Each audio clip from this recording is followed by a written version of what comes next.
Good evening again, everyone. We have a few people here already joined us. I think we will wait for a few other people that maybe got stuck a little bit, just like Hugo, who is our special guest tonight from EM Auto. He's gonna share a lot of very interesting information about uh, buying cars in Portugal, and actually the most maybe the smartest way that I know actually for buying a car in Portugal. Um, as I said a few minutes ago, Hugo just texted me saying that he's stuck in traffic because he had to take his son to the hospital. Actually, I hope he's fine. But I think we can just start, and maybe he will join us in a few minutes. So again, thank you for joining us, everyone.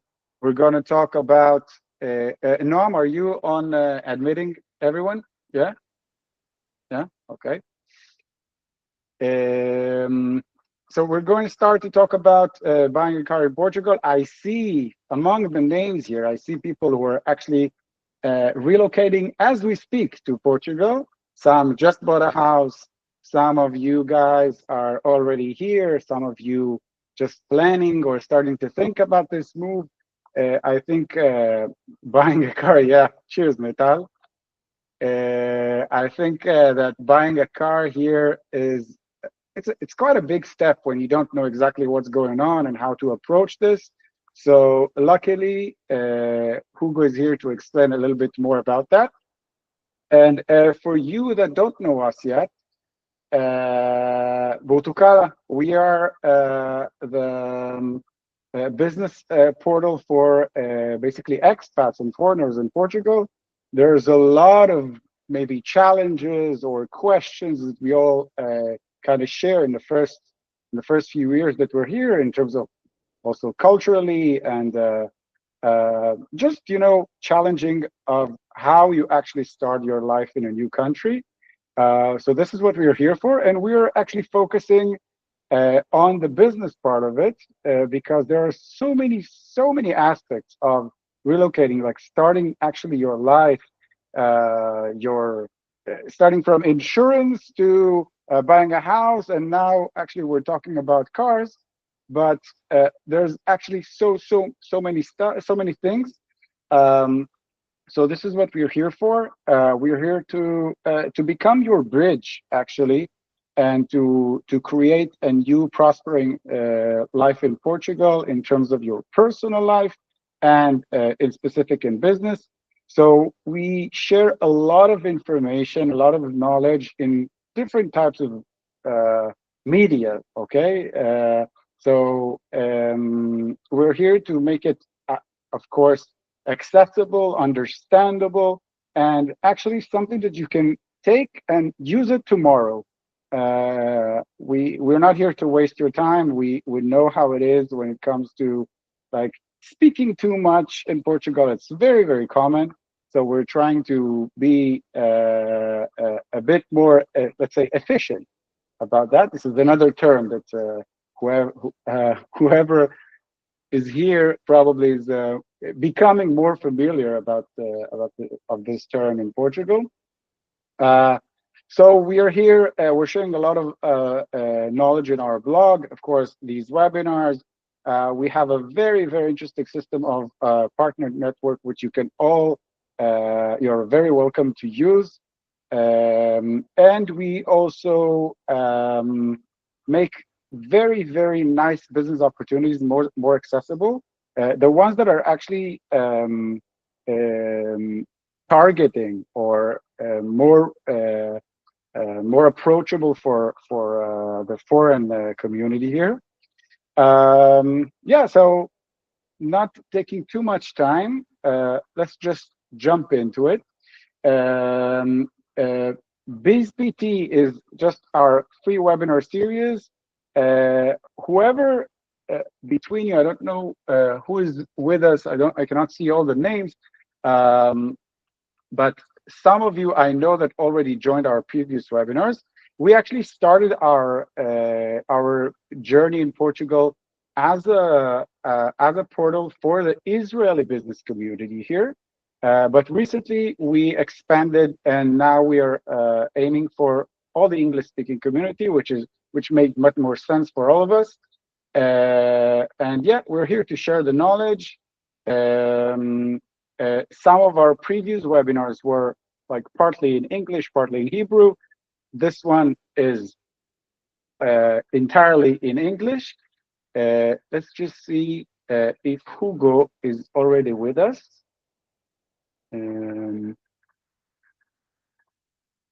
Just 1 minute.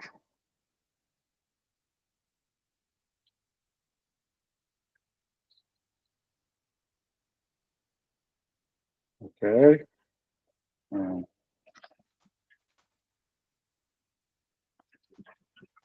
He's asking about joining with the link.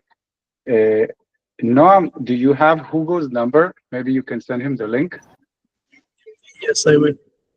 Okay. I will do it as well. I don't know why he didn't see it, but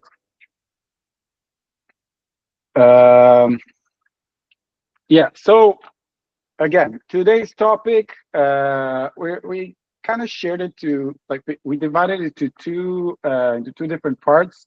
Actually, it's not very, very strict, the structure, but just 1 second. Hugo just joined us. Hugo, how are you?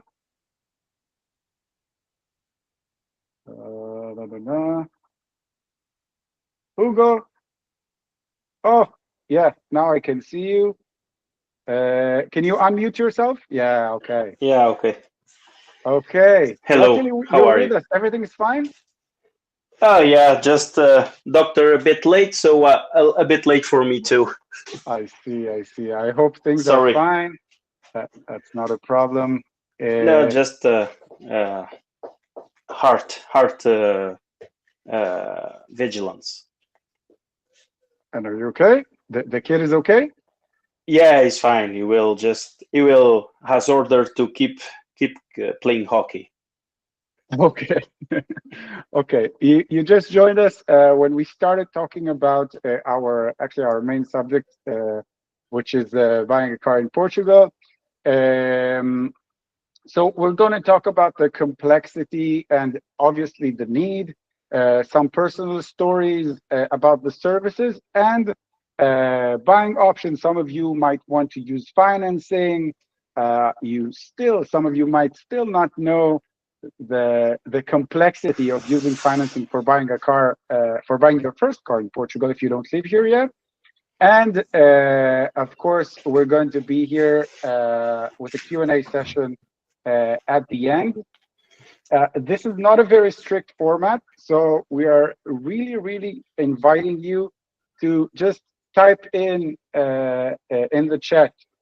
Tell us what you think. Tell us what is your challenge, what kind of car or deal you're looking for, type, brand, what's your main use, when are you going to do it, what's your budget, all that you can just throw in the chat and we'll try to answer it while we talk. I don't know how we're going to do it, but Hugo, let's see. I'm here with you. My name is Asaf. Some of you might know me as Suf. And Noam is also here. We are the Burtucala team. Some of you might not know, but this actually cooperation with Hugo started with these two community members of ours. Merav is also here. Hi, Merav. And Asaf Chester was a dear friend. He's not here tonight, but actually they created this a very nice partnership.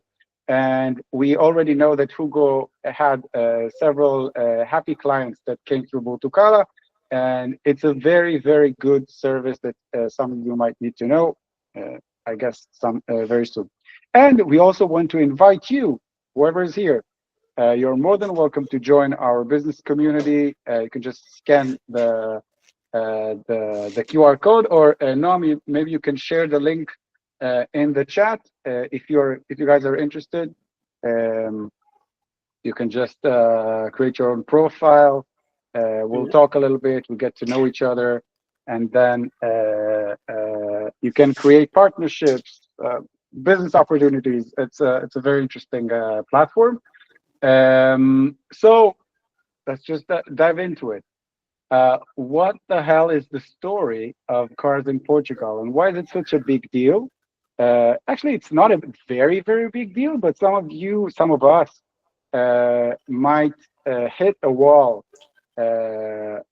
or maybe be a bit confused about the opportunities in buying a car in Portugal. So the main challenges, I guess, whoever came from other parts of Europe or maybe the US, you can see the price range and the price differences, and which is very high comparing to other European countries. The financing options, which are, I think, it's the biggest obstacle for whoever just starting their life in Portugal, and they don't have a clear track record for the bank. This is maybe the lack of financial tools. It's actually a part of that financing issue, because some people might not even know how to approach that thing. So we're here to discuss everything. We're going to talk about all of that, and of course, if you have any other challenge that you already tackled or just banged your head against that wall, so just tell us, and just share with us. And obviously, which is not just about cars in Portugal, we're talking about long response time, and it's just about this cultural gap when people arrive to Portugal from some other countries. The time issue and the expectation is somehow very hard to manage. So we are here also to discuss that. Yeah, and um, maybe this is the time where that, Hugo, I will share my knowledge about this issue, and just please correct me if I'm wrong, okay? So why are the cars so expensive in Portugal? So I think that the main issue is tax, and the tax is We the, sorry. we have two or three main reasons. Okay, okay. First of all is Hmm. taxes. Hmm. We pay high taxes for engine size, and Hmm. we pay high taxes for CO2 emissions. Hmm. Then we have a third reason, or maybe two more. We are in a corner of Europe, so things, some dealers to put things here just for a small country, and they increase prices to put things on this small corner of Europe. Other thing is in Portugal, many people or most people don't buy new car. They cannot afford. They People prefer a second hand good car than a new one small car, small or uh, not so not a brand so good as a Mercedes or a VW. Second-hand cars have always been a big market in Portugal because the new ones don't sell too much. And these are the main reasons. What does this mean? This means that second-hand cars have prices higher than in Central Europe. Central Europe, buy much more new car than the Portuguese, and so by this, the offer and the offer that exists in second-hand cars in Central Europe is much bigger with lower prices. And this is the main the This is the main idea of what we're going to talk about here tonight. yeah, this is the main Uh, idea of what how we work. yeah. We try to go mainly to professional auctions in Central Europe. We try the best deal possible, and we bring the cars here for a final customer, and we also do it for dealerships in Portugal. Um, we started to deliver to final customer 2 or 3 years ago. Before that, we only do it. We were doing only for dealerships, and now we do it for final customers too. And we try the best deal. We are not always competitive. Small gasoline cars or small diesel cars, we are not so competitive, but we are very competitive in higher cars and plug-in hybrid and electric. By Hugo, the so way, let's just take it step by step for a second. yeah, I just wanted to explain and maybe get into more details about this tax issue. So imposto sobre veículos, it's this is the tax, the name or the term yeah, actually of this tax. And this is exactly what Hugo started to talk about, the engine size and the CO2 emissions. These are the two factors that actually make the most effect, okay, about for regarding your the price of the car. yeah, So if we manage basically to work around these two issues, or to choose a vehicle that is, let's say, efficient in these two issues, we can get a better deal. Okay, so this is just one issue that we can talk about later on, and this is the reason why directly importing is often quite a financial minefield, and this is the entire business model of Hugo's company. yeah. Can Um, I give an example? A of very, course, very, very of clear course. example of what this means. Uh, in Portugal, we sell very low Mercedes A250 plug-in hybrid. This is a very low tax car. Has very low CO2 emissions, has small engine displacement, is a plug-in hybrid. Plug-in hybrid has advantages if it does more than 50 kilometers and has emissions lower than 50 grams per kilometer. Jim, which is Israeli and came from, I guess, Burtucala, is coming to Portugal to live in the 6th of August. We have already his Mercedes A250 plug-in hybrid. This car paid, I guess, 200 euros of taxes. Lowest than this, only if it's 100% electric.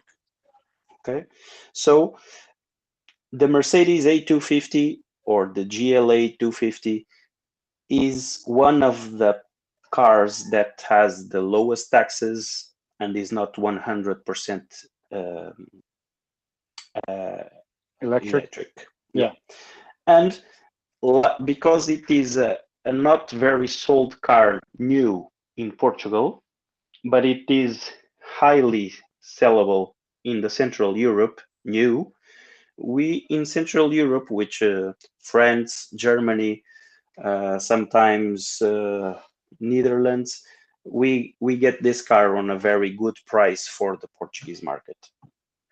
And this is what is happening to Jim, which is coming on the 6th of August and has already his car ready, even with insurance, Portuguese insurance. So he arrives to the airport and he will have his car waiting at the airport and he can drive. Amazing. Okay, 200 euros in taxes. That's incredible, actually. We Yeah. have, if you don't For mind, example, yeah. talking about taxes, if you go for the same car, but on the diesel option with the engine with 2000 of displacement, which is the better diesel engine of Mercedes and most sellable, on a car with 4 years, that would pay something like 6,000 to 8,000 euros of taxes, Wow. which is a Mhm. contrast to the 200 of the plug-in hybrid for Jim. So it's something to consider when you want to search for the right model, right? To If you import those don't cars. want Yeah, to pay a lot of taxes, the plug-in hybrid is the option that gives you the ability to go anywhere and not be worried about charging. and has and pays low taxes. So you will get a better car for the same money that for diesel, for example. All right. Okay. So we have three questions already in the chat. So if you don't mind, I think it's a good time for us to address the first one. Yeah, let's go. Tiffany, you asked, is hockey popular in Portugal? I'm not so I'm not so sure what are you asking and if it's relevant to cars. Tiffany, do you want to open your microphone? Or is it general hockey, like ice hockey? No? Yeah, where my husband's interested in hockey, and when Hugo said that his son was playing hockey, I was just curious if that's popular there. Okay, Yeah, okay. So yeah, maybe that's a hockey is very popular in Portugal, but it's not ice hockey. It's roller hockey. Oh, I see. Thank you. okay, okay. Has Yeah, like wheels. a side question, very interesting. Ori Sharon, can you elaborate on electrical cars in Portugal, weight to charge, prices, etc.? Do you want to talk about that, Hugo? Yeah, charging prices of 100% electric. Is it? Is that the question? I believe. Elaborate on electrical cars in Yeah, general. Yeah. electric cars.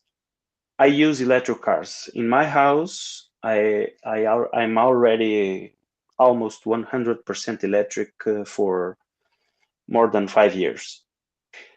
Why is that? My biggest journeys are between 100 to 200 kilometers. I rarely do more than that on one way. So two ways, maybe 400 kilometers is the top trip I make usually. So electric cars are very useful for that kind of mileage. They don't pay any taxes in Portugal. Besides ESV, Imposto sobre Vehicles, that Asaf has already talked, we also have EUC, which is an annual tax, and it is paid by the same details that the other is for engine size, is for CO2 emissions, and also for type of fuel. Diesel pays more than petrol. So I use electric, 100% electric. Usually, I say to the families, if you only have one car, I don't advise to be 100% electric, unless you are very open-minded, you don't mind to travel slower, and you don't get range anxiety.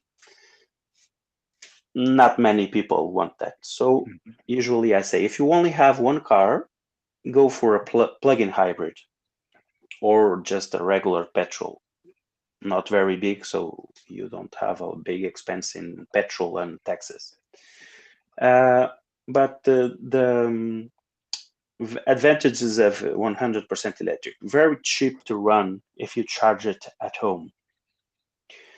You can drive with the right car, the car that I mainly use, which is a Hyundai Ioniq, which is the most five-seater, which is the most efficient with 5 seats, because I have 3 kids.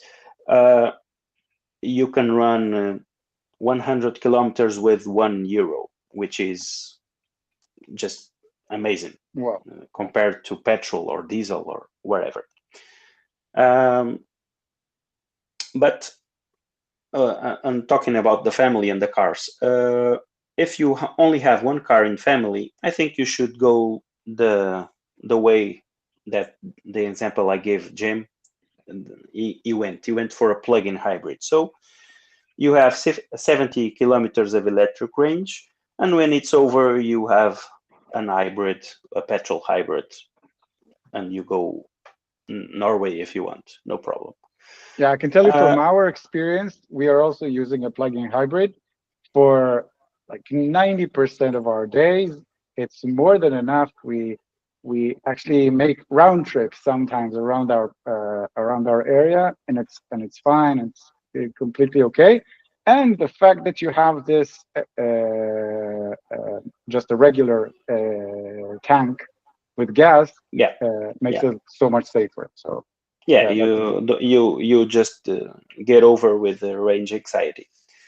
I don't advise 100, and then if it's one car for the family, I advise for a plug-in hybrid, for example. If you go for the second car of the family, then I advise for the 100% electric if you can charge it at home. If you have a garage and you have a garage with electricity of your own, 100% electric for sure on the second car. When you need to go far away, you have your plug-in hybrid or just petrol, regular. Um, Charging outside of home, I don't think it is comfortable, and it is not cheap. You won't be spending so much as a petrol if you choose the right places, but it is not cheap, and I don't advise it. I think the 100% electric is a car that you get home from work or wherever, you plug it in the socket. In the morning, the tank is full, as we say, Mhm. and you just go out. Same thing, get home, plug it in the socket, and nothing else. If you are worried about the car does not have electricity, I have to go charge it. Where do I go? I go to the supermarket or I go to the other place, and where is it cheaper or not? Not very good for everyday use. If you can charge at home, 100% electric for second car, just great. If you don't have range anxiety and you want a very big battery, maybe if you don't have that range anxiety, I think you can go for 100% electric for a family car with a big battery. New Tesla, for example. Um, All right. More about you have Yeah, some let's. benefits also. Sorry, Yeah. you don't pay for parking in Lisbon, in the streets of Lisbon. If you are 100% electric, you don't pay. You don't have to worry about paying the parking law, and you have some small advantages on some tools. On the tools, is that how we say tools to pay for a stretch of the road? It's tools. Tolls. Yeah, Yeah, tolls. Yeah, tolls. you have some small discounts on that area. And I think this is it. If you have any other question that I might forget, Yeah, please actually, say. we have many questions, but since we started, it was like we went back, and then let's just go back to the presentation. It might help us. So we talked about the challenges before. So basically, Hugo, maybe this is the right time to take it one step further because we have a few questions about your services. So we're talking about the advanced purchasing models. You started talking about that before. So basically, it's more about finding car deals below market price in other parts of Europe, and then for some of you who are able to use the finance, we can talk about that later. It can create better cash flow, of course, than than just buying everything cash. And since you can already understand, I guess, the level of knowledge and the service that Hugo can provide. We're talking about a full service A to Z, from choosing the car and strategizing the deal all the way to waiting for the car waiting in the airport. So it's a very broad type of service for whoever you that needs something like that. Sorry, but Yeah. Jim also will have transport for the luggage because he's So coming to yeah, live indefinitely. yeah. Come is So so he it's has a lot very of useful. luggage, Yeah. has a cat, a dog, and all transport is provided. Yeah, it's very helpful for people who want to move here with all of their things and maybe with their pets and stuff like that. So we're talking about maybe you can talk about the difference or maybe the similarities of Kosan Auto and the EM Auto. Last time we talked about that. I'm not really sure if it's very relevant right now. I can make a 2 minutes Yeah. presentation on difference between Corsan Auto is our company in Paris, was the main company, has more than 50 years, and she was 15. And she was the main core of the business was bringing cars to dealerships in Portugal. Corsan Auto was buying all over Europe and selling to Portuguese dealerships.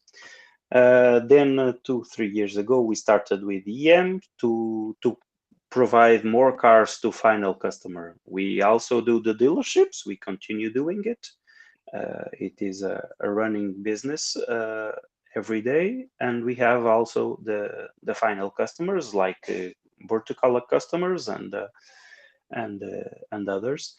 The difference.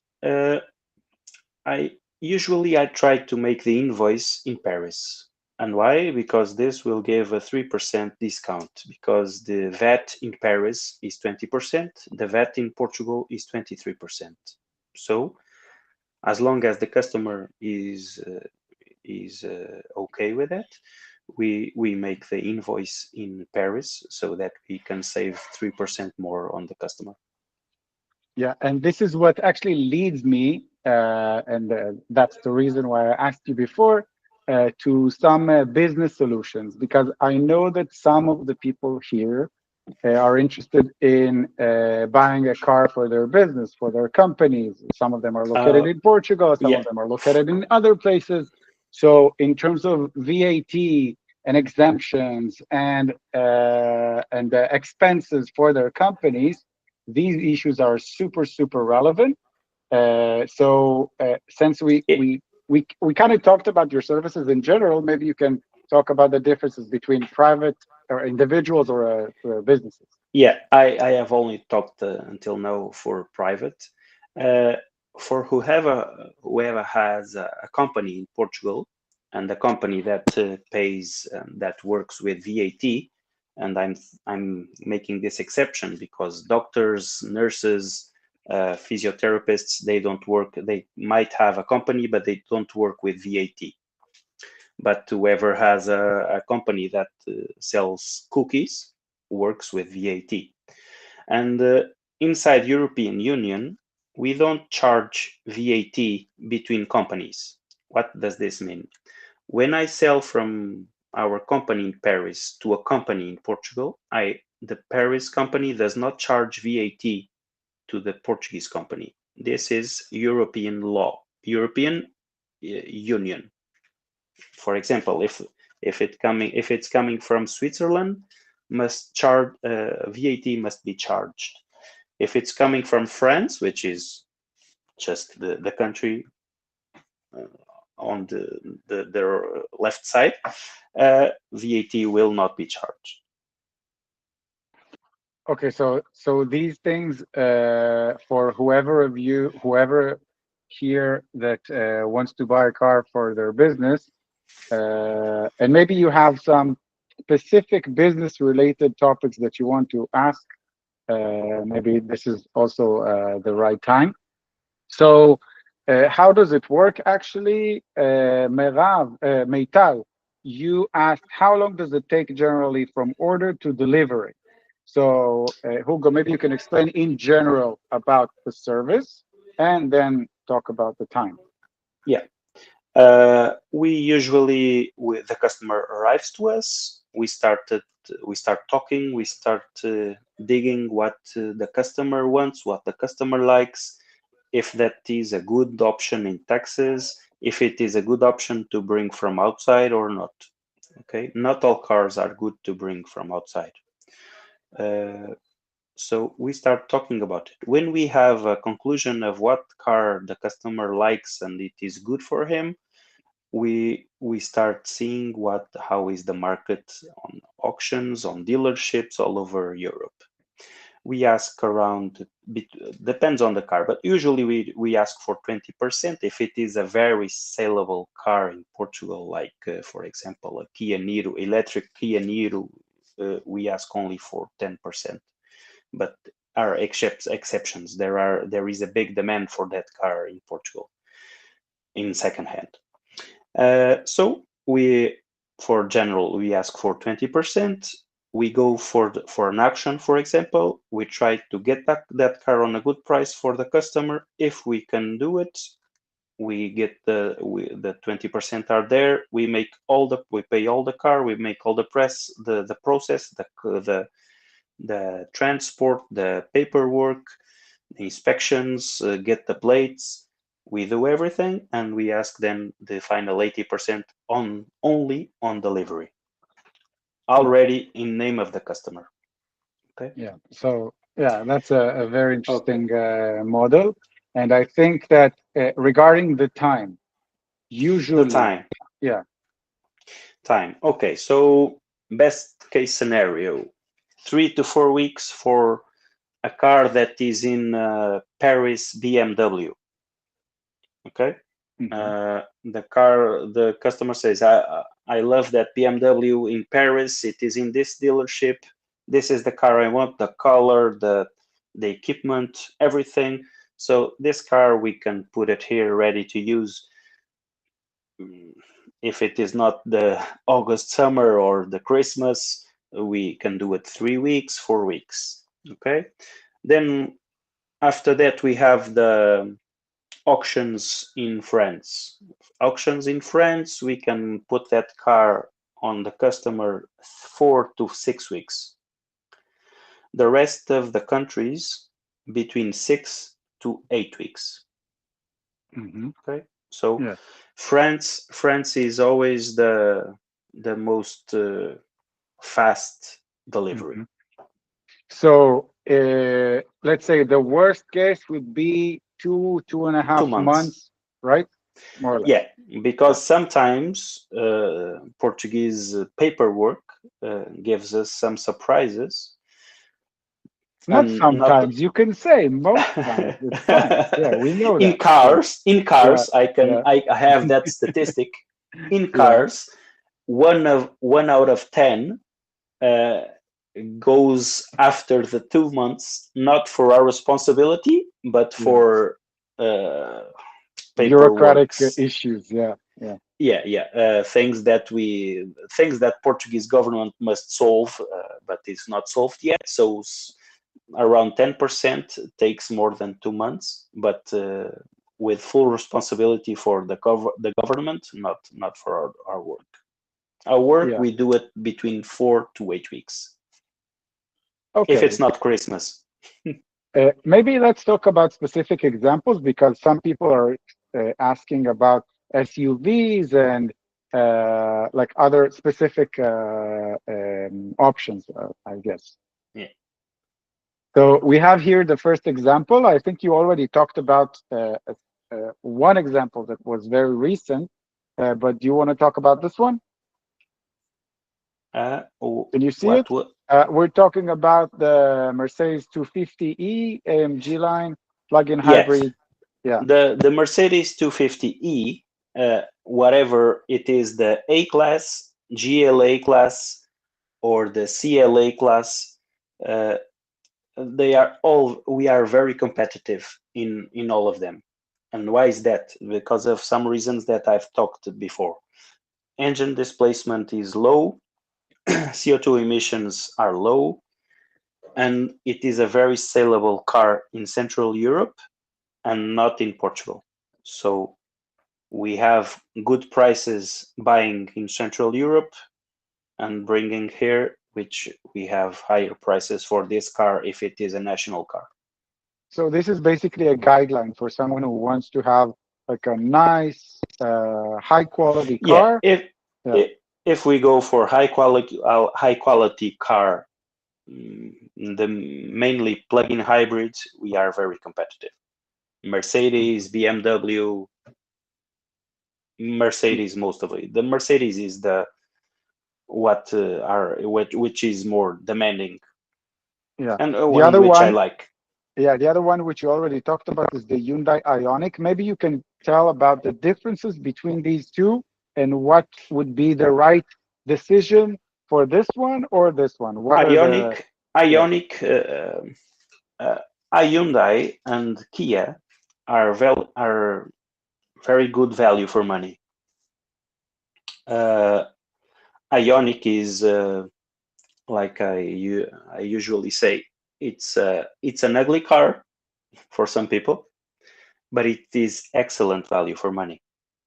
It is the only car which has 200 kilometers of warranty in electric cars, in the price range of 20,000 in secondhand, even below. Sometimes we can get a good Ioniq 100% electric on 18,000. And it is very, very good value for money. I like to sell this car a lot. It is the car that I use in my house. It is the car that my parents use. It is the car that many people around me use because they have tested mines. People don't come to me and ask for an Ioniq. People come to me and ask for an electric car, and I just say, this car is ugly, but tested for a week. And they don't need a week. After 2 or 3 days, they say, you are right, bring me a car like this. But I have to respect, not everyone considers to go for a ugly car. I don't find it so ugly, but I know that it is highly conservative. It is designed very conservative. Yeah. But it's 100% electric. The Mercedes is the plug-in. These are the 2 cars I like to sell the most. The plug-in hybrid from Mercedes, the Ioniq or Kia. But we are selling a lot of Renault Zoe. We are very competitive in the Renault Zoe, 100% electric. Mm-hmm. We are selling that every week. With very, very good cars with very low mileage. We are delivering the cars with 10,000 to 40,000 kilometers of mileage, which is a new car. With a car with 3 years and 10 to 40,000 kilometers is very low mileage. Let me just get a few questions about models and specific cars. Noah Ben-Ari is asking, hi Noah, what SUV is recommended also for going to travel outside of Portugal? Is there something that you would recommend? Yes, Yeah. the Mercedes GLA, if you have for a family of 4, for example. If you have a family of 5 and you can afford the GLC or the GLE, they are very good cars. If you cannot afford the GLC or GLE, I would go for the Hyundai Tucson, which is very good car for a family of 5 and luggage. Okay, GLA will not go for a family of 5 and luggage. Mm-hmm. But there is a GLC, GLE, very, very good cars, and the Tucson also very good value for money, with a much lower price. I hope that answers your question, Noah. Just one thing. I think in many Israeli, they like a lot Toyota. Mm-hmm. Why haven't I spoke about Toyota yet? Because Toyota has a very big engine displacement, and that has a big penalty in Portugal, which brings an SUV like RAV4 to a very high price, goes to Mercedes price. And in Portugal, people always want Mercedes than a RAV4. Mm-hmm. Okay. Okay. And Toyota is being highly penalty because of the engine displacement. It uses a 2,500 cc engine, even in hybrid. I see. Noah, you opened your microphone. Do you want to ask something? No, just want to say thanks. No worries. Of course. You're welcome. There's another model-related question from Nimrod. Is BMW X5 worth importing from Germany in terms of taxes and market in Portugal? Yes, BMW also has a big advantage to bring from outside. Yeah. It is. I don't bring. I bring more Mercedes than BMW. We also bring BMW. It is cheaper than Mercedes a bit, but on when we go for the maintenance, Mercedes is a bit cheaper than BMW. Okay, something maybe interesting for you, Nimrod, if you're interested in that car specifically. I think we covered most of the questions, and I hope that the service is clear and maybe understood. So we want to invite you, everyone here, to contact Hugo in case you want, in case you need, and in case it's relevant for your need. This is our offer. Noam, can you please send in the chat the link to Hugo's profile on our website? Of course, you can also scan the QR code and just go there directly. You can leave your contact details and just explain a little bit more about what you need, and you will get a strategy session, car strategy session with Hugo directly, and then it will probably solve most of your questions. Since we talked quite a lot before, I would like to ask you to open your microphones in case you have more questions or you're interested in something specific. Meital was asking, the last question was, do you also provide new cars? So because we were talking about secondhand or used ones. No, we usually don't work with new cars. If the people wants to have a new car when it's arriving, we can try to get a solution. We can try to help, no problem. But we usually don't get new cars, 100% brand new. Sometimes, if it is a 6-month car or very low mileage, 6 months, yeah, we do it. We bring those cars. But So basically, 100%, yeah. 100% new, coming out new from the dealership, no, it is not our because goal. the biggest added value is getting it on tenders and like auctions and stuff like that, right? Yes. Yeah, this is the main idea, Meital. I believe maybe now it's clear. Guys, But we bring cars with 6 months. Yeah. Okay, so that's good to know. Guys, you're more than welcome to open your microphones. I will just stop the screen sharing for a second. Just shoot your questions, whatever it is that you have on your mind. If you need to know something specific before you go ahead with a car, do you have anything? Anything at all? So that's fine too. I hope that was good, informative, and it helped you. You're more than welcome to send us your questions in case you need anything, or just write to Hugo through the website. Let us know if you need any further help regarding your cars or some of your relocation process or anything in between. Yeah, and thank you so much for joining. It was super efficient, I guess. Hugo, thank you so much. I hope your son Thank you, is well. everyone. Any Yeah. questions, just say. I will be glad to help. Even if it's not cars, I'm here to help you, whatever you need. Yeah, thank you for your time. Ciao, guys. Have a good evening. See ya. Obrigado. Thank you. Ciao, ciao. Ciao.